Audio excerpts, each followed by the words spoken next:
In this video segment, we will summarize the basic healthcare access rights of persons who have a behavioral health disability.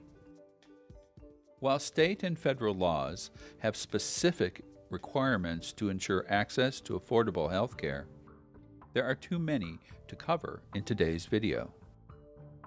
Therefore, we are only going to provide information on essential medical services that should be accessible to persons with a behavioral health disability. There are several laws and regulations which impact the healthcare rights of persons with a behavioral health disability. These include Massachusetts state laws and federal laws such as the Patient Protection and Affordable Care Act and the Mental Health Parity and Addiction Equity Act. In the state of Massachusetts, persons receiving treatment in an inpatient psychiatric facility have been granted 6 fundamental rights under state law. These are fundamental right number 1, the right to have reasonable access to a telephone and to make and receive confidential phone calls in private. Fundamental right number 2, the right to send and receive sealed, unopened, and uncensored mail. Having writing materials and stamps in reasonable quantities made available for your use. And assistance upon request can be provided in writing, addressing, and posting letters. Fundamental right number 3, the right to receive visitors of your own choosing daily and in private at reasonable times. Fundamental right number 4, you have the right to a humane psychological and physical environment.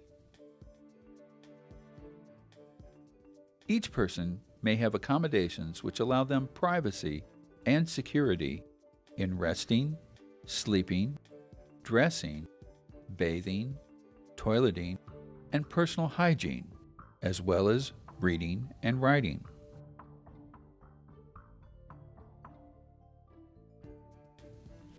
Fundamental right number 5, you have the right to receive or refuse to receive visits and phone calls from your attorney, legal advocate, physician, psychologist, clergy member, or social worker at any time.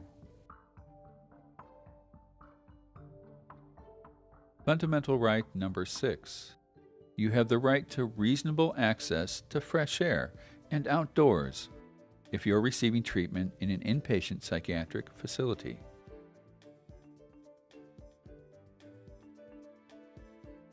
Now, in some states and in some circumstances, persons with behavioral health disabilities also have the right to refuse medication.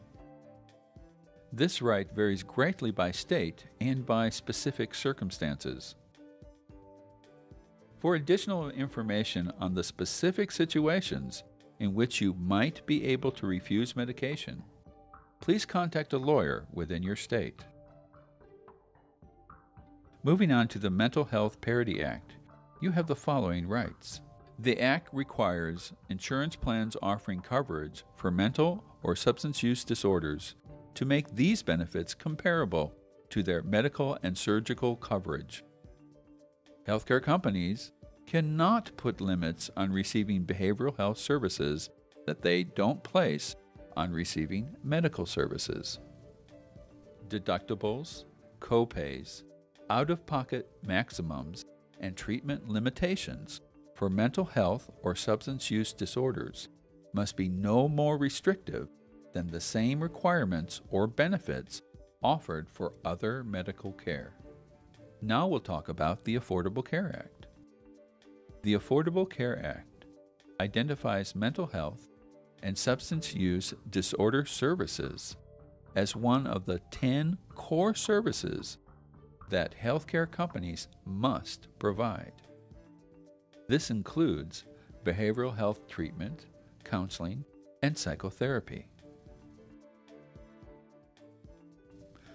Now, the experience of having a disability is different for each person. Therefore, accommodations are very personal. Even if you have the same disability, what accommodates the needs of some people may not work for you. The best advice is for you to tell your provider what works best for you. The OneCare Ombudsman Office wants to make sure that you know your rights. Please click on one of the accompanying videos or visit our website at www.onecareombuds.org for more information.